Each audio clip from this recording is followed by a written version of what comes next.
Hello friends, I hope you all are doing well. Welcome to my channel. In this video we will be studying about synthetic fibers and plastics of class 8th. In class 7th you have studied about natural fibers. Natural fibers are those fibers which are required which we obtain from plants and animals. In this chapter we will be studying about synthetic fiber and the different types of synthetic fibers and their uses. So let's get started. First thing is the difference between natural fiber and the synthetic fibers. Natural fibers are fibers that are found in nature, for example, wool, silk, and cotton, etc. Synthetic fibers are man-made fibers or simply prepared in lab, example, nylon, Teflon, etc. Natural fibers are good absorbent and so able to absorb heat, temperature, cold, sweat, etc. Depending on conditions and nature of fibers. Synthetic fibers do not have such pores as they are made up of chemicals and so do not act as good absorbent. Natural fiber, no spinning process is required for filament production. Synthetic fiber, melting, wet or dry spinning process are used for filament production. Natural fibers are comfortable in use. Synthetic fibers are not as comfortable as natural fibers. Natural fibers, their length is naturally obtained and it is not possible to change the fiber structure. Synthetic fiber, their length can be controlled by men and the fibers can easily be changed to different structures. Now, the next is synthetic fibers.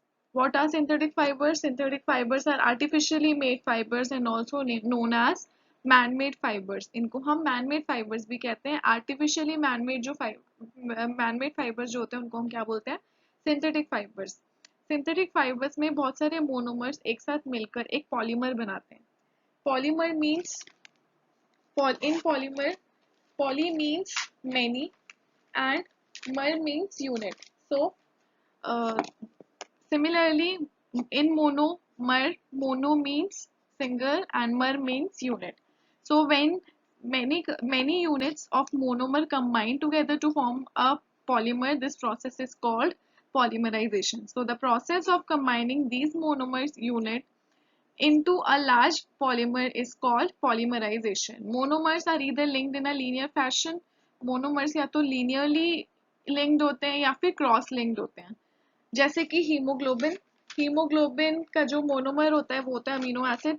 एक protein होता है amino acid जो बहुत सारे जब amino acids मिलकर क्या बनाते हैं एक प्रोटीन बनाएंगे जिसको हम हीमोग्लोबिन कहते हैं. एक पॉलीमर बनाएंगे जिसको हम हीमोग्लोबिन कहते हैं. ये haemoglobin is a natural polymer that we can easily absorb. उसके अलावा हीमोग्लोबिन का होता है हमारे ब्लड में होता है. उसके बाद next is cellulose. Cellulose is a polymer of glucose. बहुत सारे ग्लूकोज के मोनोमर्स जब इकट्ठे होते हैं तो क्या बनाते हैं? सेल्यूलोज. नाउ नेक्स्ट है योर रेयन. रेयन क्या होता है? एक इसको हम आर्टिफिशियल सिल्क भी बोलते हैं. ये बिल्कुल सिल्क जैसा लगता है but it is cheaper than silk. इसको हम इजीली सिल्क के फाइबर्स में वीव कर सकते हैं. इससे हम bed linings, carpet, shirt, tie, sari, dresses कुछ भी बना सकते हैं. अलग अलग टाइप के रेयॉन्स होते हैं जिसमें 3 टाइप के हमारे जो हम इस चैप्टर में पढ़ेंगे विस्कस, क्यूप्रो एंड एसीटेट रेयॉन ये होते हैं.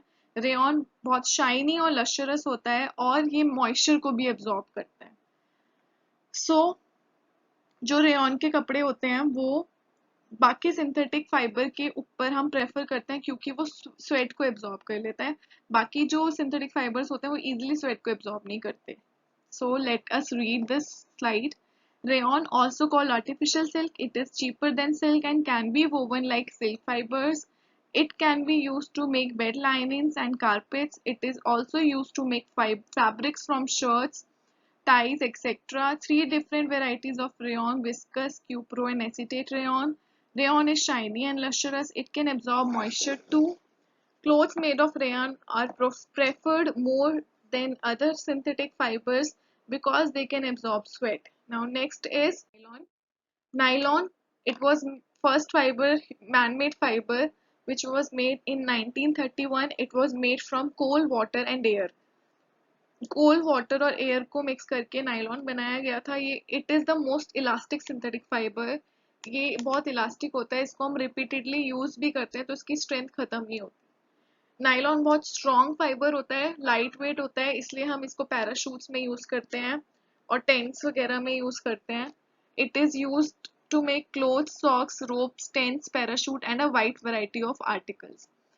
नायलॉन वर्ल्ड वॉर 2 के टाइम पे बहुत यूज हुआ था बिकॉज पैराशूट्स की बहुत जरूरत पड़ती थी उस टाइम पे, तो पैराशूट्स जो थे सारे नायलॉन से बनते थे उस टाइम पर. नेक्स्ट है पॉलिस्टर. पॉलिस्टर एक रिंकल रेजिस्टेंट सिंथेटिक फाइबर होता है. ये बहुत स्ट्रॉन्ग, लाइट वेट और इलास्टिक होता है. इलास्टिक हम पढ़ चुके हैं. इलास्टिक मतलब कोई भी चीज को हम जितना भी स्ट्रेच करें या कंप्रेस करें वो वापस अपनी शेप में आ जाता है. सो पॉलिस्टर जो होता है उसको हम कैसे यूज करते हैं, ज्यादातर हम उसको ब्लेंड करते हैं दूसरे फैब्रिक्स के साथ, दूसरे नेचुरल फैब्रिक्स के साथ, सो दैट उनकी जो प्रॉपर्टीज हैं वो एनहांस हो जाएं. जो मेन पॉलिस्टर्स हैं वो है टेरिलीन और Dacron.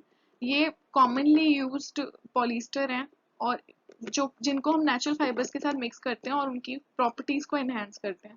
First is terrycot. Terrycot सबने सुना होगा. It is a blend of terylene and cotton. Terylene और कॉटन का मिक्स होता है जो कि ड्रेस मटेरियल बनाने के लिए काम आता है, शर्ट्स बनाने के लिए, स्कर्ट्स बनाने के लिए और बहुत सारे जो भी हम डेली में you must have seen many things. Bed sheets also you can make of terracotta. Next is terry wool. Terry wool, it is a blend of terylene and wool. Terylene और wool जब एक साथ मिलता है तो terry wool बनाता है, which have amazing properties and is used to make suit length. Suits बनाने के काम आता है टेरी वुल. उसके बाद टेरी सिल्क होता है. It is a blend of Terylene and silk. Terylene और सिल्क का ब्लेंड होता है टेरी सिल्क. ये चीपर वर्जन होता है सिल्क का और इसको हम साड़ीज और ड्रेस मटेरियल बनाने के लिए यूज करते हैं. उसके बाद है polyester. Polyester is as the name indicate it is made up of many esters. Poly means many and ester is a monomer in this. So polyester is a unit of ester is a unit which is made up of many units. So polyester as the name indicate is made up of ester units. Ester unit को mix करके बनाया जाता है. That may be synthesized from petroleum product, जो कि petroleum product से synthesise किया जा सकता है. और जो बहुत ही कन्वीनियंटली जो हम आपको हम हमारे घर में हमें मिल जाता है पॉलिस्टर, वो होता है PET. Polyethylene terephthalate. You must have seen PET bottles at your home. Plastic की जो बॉटल्स होती हैं वो पेट की ही बनी होती है. उनका जो मटेरियल होता है वो किसका होता है, पेट का होता है. एंड जो ये पॉलिस्टर होता है जो मतलब पेट होता है, it is use to make utensils, wire, fire roll, film rolls and other products. ये सब चीजें बनाने के लिए वो यूज होते हैं. Now next is acrylic. Acrylic is a substitute for natural wool. Natural wool के बजाय हम acrylic यूज करते हैं. ये थोड़े cheap होते हैं natural wool से. Warm, they are warm, soft, light, flexible and are also known as orlon or acrylon. ये warm भी होते हैं, soft भी होते हैं, light और flexible होते हैं, तो इसलिए हम इनको natural wool की तरह easily यूज कर सकते हैं क्योंकि natural wool से थोड़े cheap होते हैं. इजीली हम इनको स्वेटर्स, शॉल्स, सॉक्स में कन्वर्ट कर सकते हैं. They are dissolve in suitable solvent and then force through spinnerets to form the filaments which are spun into yarns. अब उनको कैसे बनाते हैं हम एक्राइलिक को, पहले हम किसी भी सॉल्वेंट के अंदर इसको डालते हैं, फिर उस सॉल्वेंट जब वो सोल्यूशन जो होता है उस सोल्यूशन को स्पिनरेट के थ्रू पास ऑन किया जाता है, उसमें से फिर फिलामेंट्स बनते हैं और फिर उनको yarns में कन्वर्ट किया जाता है. And obviously they are cheaper than natural wool. Next is spandex. Spandex is also known as lycra. Lycra, you all know what is lycra. It is a long chain synthetic polymeric fiber.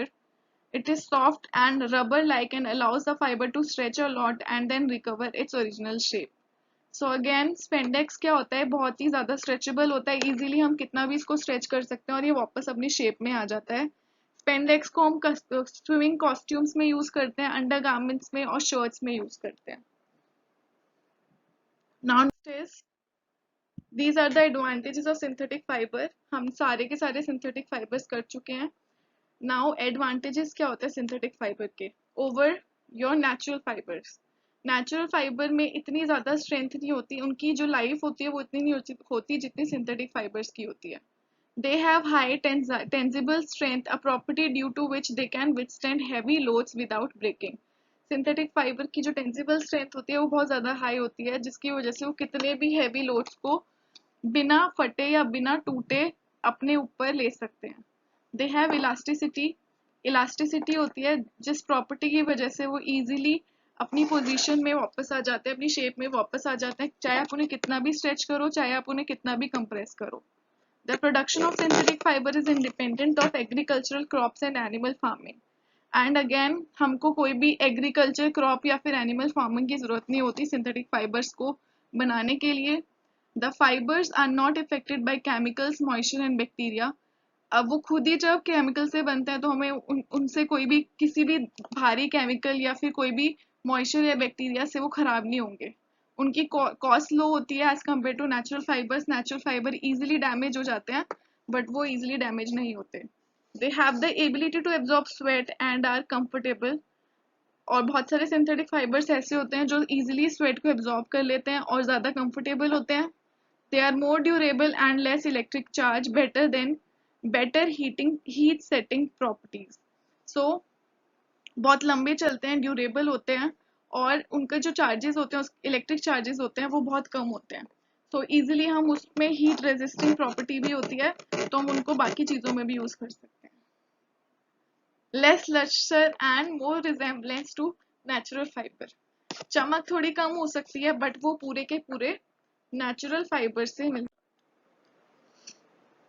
Now next is now disadvantages of synthetic fibers. Synthetic fibers they do not allow our skin to breathe. हम easily breathe नहीं कर सकते synthetic fibers से।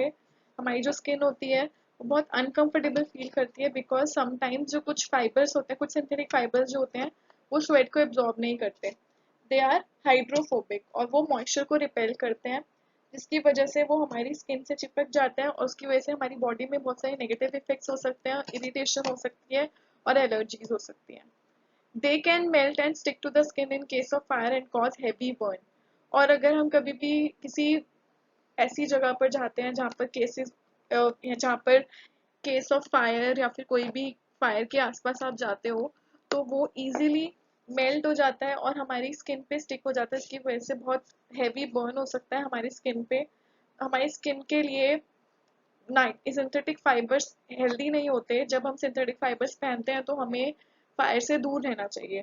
दे accumulate electric charge on them और उनके ऊपर electric charge बहुत जल्दी आ जाता है। As a result they cling together and stick to the skin causing irritation. जिसकी वजह से क्या होता है वो एक साथ चिपक जाते हैं और हमारी स्किन से भी चिपक जाते हैं और इरिटेशन कॉज करते हैं। फॉर एग्जाम्पल आपने देखा होगा, आप देखते हो ना जब नाइलॉन कोई भी ये जो आप कॉम्ब यूज करते हो, comb is made up of nylon. Nylon को उसको जब आप अपने हेयर पे रब करते हो और जब आप उससे पेपर्स को अपने पास लेकर आते हो, पेपर पीसेस को, तो उससे चिपक जाते हैं। वो ऐसा क्यों होता है?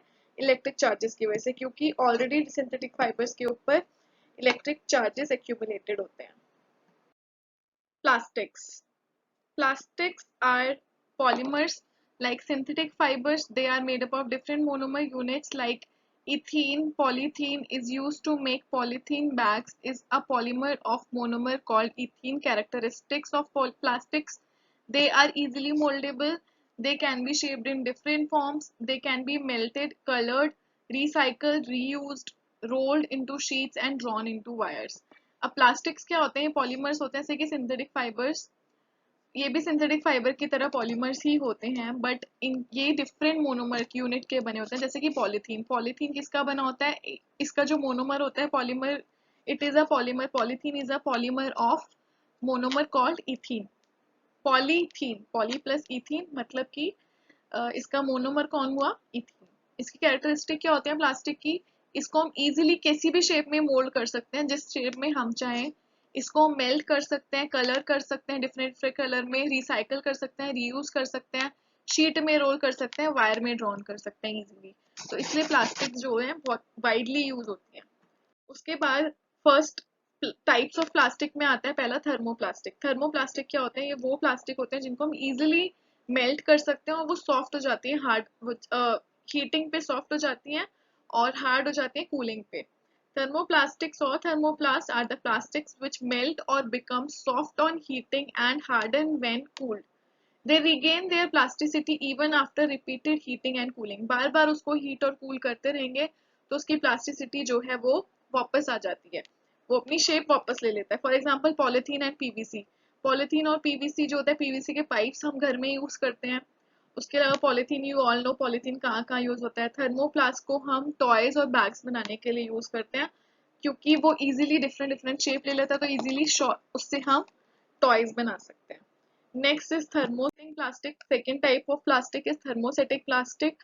थर्मोसेटिंग प्लास्टिक जो होते हैं या फिर जो थर्मोप्लास्ट होते हैं, ये वो वाले प्लास्टिक होते हैं जो कि जब हम उनको मोल्ड करेंगे, एक बार जैसे हमने उनको बना दिया, उनको हम वापस से चेंज नहीं कर सकते, और इनको हम हीटिंग पे सॉफ्ट भी नहीं कर सकते। जैसे कि बेकेलाइट एंड मेलामाइन। बेकेलाइट और मेलामाइन जो होते हैं, ये थर्मोसेटिंग प्लास्टिक्स होते हैं। इनकी शेप चेंज नहीं हो सकती, जैसे एक बार बन गए वो वैसे के वैसे ही रहते हैं। अब बेकेलाइट जो है एक इंसुलेटर होता है, इसलिए वो स्विचेस में काम आता है और हैंडल्स में काम आता है। It is a insulator. Insulator क्या होता है, जिसके through heat and electricity pass नहीं कर सकती। सो हम बेकेलाइट को किस में यूज करते हैं, स्विचेस में और बर्तनों के जो हैंडल्स होते हैं उसमें। Melamine has fire and heat resistant property. अब मेलामाइन में क्या होता है, फायर और हीट रेजिस्टेंट प्रॉपर्टी होती है, और इसको हम फ्लोर टाइल्स बनाने के लिए यूज करते हैं। किचन वेयर, किचन के जो आपने सुना होगा अनब्रेकेबल जो यूटेंसिल्स होते हैं, they are made up of melamine only and fire resistant fabrics, और फायर रेजिस्टेंट फैब्रिक्स में यूज होते हैं। Next is properties of plastic. Plastic की क्या क्या प्रॉपर्टीज होती हैं। Plastics are non reactive. Plastic किसी पे भी, प्लास्टिक के ऊपर कुछ भी रिएक्ट नहीं कर सकता। पानी, कितना भी आप पानी डालोगे तो प्लास्टिक खराब नहीं होगा, एयर से खराब नहीं होता, वाटर से खराब नहीं होता, बाकी कोई भी टेम्परेचर हाई लो से वो खराब नहीं होता, तो they are non reactive. Plastics are strong, light weight and durable. Plastic बहुत स्ट्रॉन्ग होते हैं, मतलब आपको कभी हैवी कुछ किसी स्टोरेज के लिए अगर यूज करना है तो you can use plastic. Light weight होता है कंपैरेटिवली, अगर आप किसी भी मेटल का कोई भी प्रोडक्ट यूज कर रहे हो उससे बहुत ज्यादा लाइट वेट होता है प्लास्टिक का, और बहुत ज्यादा लंबी उसकी एज होती है, ड्यूरेबिलिटी बहुत ज्यादा होती है, इसको हम लंबे टाइम तक यूज कर सकते हैं।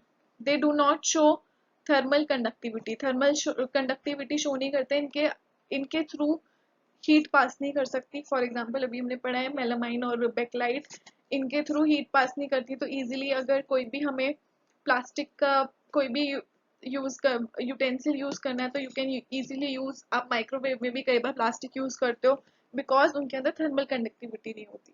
Plastic do not show electrical conductivity, और इनकी कोई भी इलेक्ट्रिकल कंडक्टिविटी भी नहीं होती, तो इसलिए हम इजीली स्विचेस में या फिर कोई भी इलेक्ट्रिकल अप्लायंसेस में, यू मस्ट हैव सीन, ज्यादातर वो प्लास्टिक के ही होते हैं। जो आपके घर में फैन हो गया, it is made up of plastic, switches हो गए, they are made up of plastics. So this is because क्योंकि वो कोई भी इलेक्ट्रिक प्रॉपर्टी कंडक्टिविटी शो नहीं करते। Next is plastic and environment. But as you all know, plastic is very helpful for us, हमारे लिए बहुत सारी चीजों में यूज होती है, बट प्लास्टिक हमारे एनवायरमेंट को भी खराब करती है। प्लास्टिक क्यों, बिकॉज प्लास्टिक जो होती है नॉन बायोडिग्रेडेबल होती है, वो इजीली डिग्रेड नहीं होती, उसको हम डिकम्पोज नहीं कर सकते नेचुरल प्रोसेसेस के वजह से, नेचुरल प्रोसेस की हेल्प से। सो प्लास्टिक जो होते हैं वो नॉन बायोडिग्रेडेबल होते हैं, सो इसकी वजह से उससे बहुत सारी environmental प्रॉब्लम हो सकती है, as most of the method used to dispose them harm the environment। so जो भी बहुत सारी सीरियस environmental प्रॉब्लम्स हो जाती हैं, जिसकी वजह से जो भी हम लोग जब उसे डिस्पोज करते हैं environment में, तो उससे क्या होगा, इफेक्ट होता है, कोई कुछ ना कुछ हार्मफुल इफेक्ट होता है उसका। जैसे कि प्लास्टिक वेस्ट को अगर हम वाटर में डालेंगे तो क्या होगा, वो वाटर बॉडीज के ऊपर तैरती रहेगी, वो डिकम्पोज नहीं होगी, और उसकी वजह से एक्वेटिक एनिमल्स को बहुत नुकसान होता है। प्लास्टिक वेस्ट को अगर हम बर्न करते हैं तो वो बहुत टॉक्सिक गैसेस रिलीज करता है, और वो इन्वायरमेंट को पोल्यूट करती है वो वाली गैस। अगर हम प्लास्टिक वेस्ट को सॉइल के अंदर बरी करते हैं तो वो बहुत लंबा टाइम लेती है, इनफैक्ट वो कभी डिकम्पोज ही नहीं होती सॉइल में। मेरे ख्याल से थाउजेंड्स ऑफ ईयर लग जाएंगे उसको डिकम्पोज होने में, अगर वो होती भी है तो, और उसकी वजह से रेन वाटर जो है वो ग्राउंड के अंदर नहीं जा पाता। सो इसलिए plastic is not good for environment. हम कैसे प्लास्टिक यूसेज को लिमिटेड कर सकते हैं, ये सब हम सब पढ़ते ही रहते हैं regularly. First, to save environment we should reduce the usage of disposable plastic bags and replacing them with cotton और जूट बैग्स। हम लोगों को डिस्पोजेबल प्लास्टिक बैग्स नहीं यूज करने चाहिए, हम लोगों को ज्यादातर कॉटन और जूट बैग्स यूज करने चाहिए, क्योंकि cotton and jute bags they are biodegradable and they are environment friendly. Segregate the non-biodegradable waste from recyclable plastic waste. Non-biodegradable और biodegradable waste को हमें अलग अलग करना चाहिए. Recycle of plastic involves collecting, sorting and processing. Recycling of plastic में क्या होता है, हम collect करते हैं, sort करते हैं, फिर उसे process करते हैं.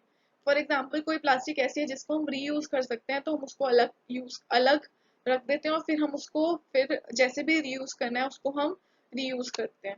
और इसको सपोर्ट करने के लिए गवर्नमेंट ने ग्रीन और ब्लू बिन्स बनाए हैं. Green is for biodegradable and blue is for non biodegradable. So हमें प्लास्टिक इसमें डालना है ब्लू बिन में, क्योंकि plastic is a non biodegradable substance.